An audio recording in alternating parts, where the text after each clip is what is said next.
They wear what? They usually wear high heels to cover up for the weakness of their height. They wear high heels so that people won't think that they're short. This is one way we cover up for weakness to give an impression to people. There are some men that are bald. They don't grow hair on top of their head. They only grow hair on the sides. So what they do is they grow hair on one side of their head. They grow it very long, and then they brush it to the other side so that their head is covered. They don't show that they're bald. Yes, this might seem offensive to some, but this is reality. We do that which gives a good impression of us. We do that which satisfies people in order to cover up for our weaknesses. This is our outer appearance. This is for the way we look. As for our actions, we do the same exact thing. We do certain actions so that people think we're good. If we see people watching us, or when we're in a crowd, we see someone poor, we put our hand in our pocket and we take it out and we give to that poor person so that people think we're generous, so that people think we have a high amount of belief. This is typical of many people. There are many people that their level of faith is low. It's not high, but they try to cover up for this faith by their actions, by their deceitful actions, by hypocrisy. In fact, some people, they try to give such a good impression of themselves. Not only will they do all the mandatory aspects of religion, not only will they pray and they fast and they give khums and go to Hajj, they will even try to do the mustahabbat, those things that are recommended, in order for people to think that they're religious. For example, they're sitting on the dinner table and this person won't eat. You ask him, why don't you eat? He says, because I need to start with salt. This person has a weak faith, yet he wishes to give this impression. He won't start eating unless they give him salt to eat before starting the meal. Yes, we can fool our friends, we can fool our family members, we can fool our brothers and sisters, we can give them an impression that we're religious, but there is one that we cannot ever fool. There is one that can penetrate in our hearts, deep down in our hearts, and read what's in the heart and what's in the mind. There's one that can never be fooled. No matter what we do, he can penetrate with X-ray vision, or maybe vision that's even better and that digs deeper than X-ray vision.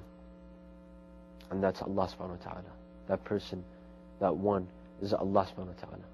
Amir al-Mu'mineen alayhi salam says, إن الله لا ينظر إلى صوركم ولا إلى أعمالكم بل ينظر وإنما ينظر إلى قلوبكم. Allah doesn't just concentrate. Allah isn't fooled by our outer appearance or by our actions and deeds. No. Allah subhanahu wa ta'ala can go deep and see the intention behind every action. The action doesn't fool him. Allah subhanahu wa ta'ala wishes to see the intention behind that action. That is why among scholars of usul al-fiqh, the principles of jurisprudence, there's a debate. There's a whole chapter called al-tajarri. And every scholar that has researched in usul al-fiqh has come to this debate, the topic of al-tajarri, and has given his own opinion. What is this debate upon? The debate goes like this. If a person is handed or given a cup of water, he asks, for example, I ask for a cup of water, and they bring me a cup, and there's a liquid in it. I drink thinking that it's water. It happens to be alcohol. It happens to be wine. At the end, do I deserve a punishment from Allah subhanahu wa ta'ala? Let's say I drank this cup thinking that it was water, and then I got drunk, for example. At the end, do I deserve a punishment? There's a debate. Most scholars say no. This person would not deserve a punishment, because when he drank this cup, he thought his intention was to drink water and not alcohol.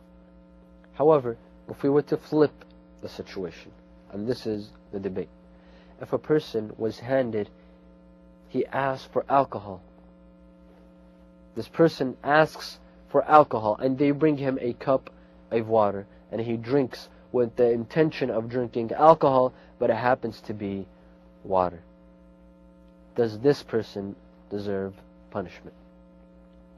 Some said yes, others said no. There are some that said yes. Logically, he does deserve a punishment because his intention was to drink alcohol. Now, regardless of the outcome, regardless of what happened at the end, but when he started off with the intention of drinking alcohol, and logically, he deserves punishment. Now, of course, at the end, whether he's punished or not punished, that's up to Allah subhanahu wa ta'ala. But it's a scientific, theoretical debate of what happens to this person. What should happen to this person? This, brothers and sisters, this does not mean that the outer appearance is not important. No, not at all. The outer appearance is important as much as the inner appearance is important.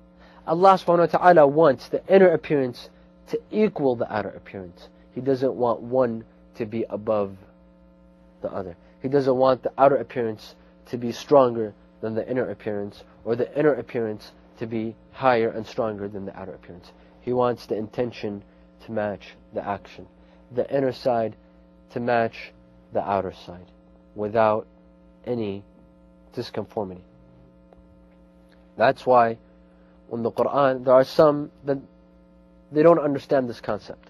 They say that Islam only concentrates on the inner side and doesn't concentrate on the outer side. They say when the Quran says, Bismillah ar-Rahman ar-Rahim, Ya ayyuha alladhina amanu, lima taquluna ma la taf'alun. O you who believe, why do you say that which you don't practice? They think that Allah subhanahu wa ta'ala says that if a person sins, this person cannot do al-amr bil-ma'ruf and nahy al-munkar. This person cannot perform enjoining the good and forbidding the evil. And this is not correct. The Quran, this is what it's trying to say. Some people, if they see a person who drinks alcohol, for example, and he performs salah, he fasts, they tell him, why do you pray? Why do you fast? You drink alcohol. Why are you religious if you drink alcohol? This is not the proper procedure to speak to a person. This is not the proper procedure of the Quran as well. This is not what the Quran is trying to say. The Quran is trying to say that if there are people that say that which they don't do, then they should be more deserving of practicing that which they do. When you see a person who drinks alcohol and he prays, he establishes prayer at the same time, you don't tell him, since you drink alcohol, you must quit praying. You tell him, since you pray, then you should stop drinking alcohol. The Quran isn't trying to say that since you say that which you don't practice, then you shouldn't say at all. You shouldn't do al-amr bil-ma'ruf wa nahy al-munkar. No, this is not what the Quran is trying to do. The Quran is trying to say that since you are trying to encourage the good, to command and to enjoin the good and forbid the evil, then you are more deserving of practicing that which you say. You are more deserving of putting your words into practice. You should be the first to practice your preaching, practice your teaching, to practice that which you teach others. Thus, Allah subhanahu wa ta'ala doesn't just want the inner side, and He doesn't just want the outer side. He wants both aspects.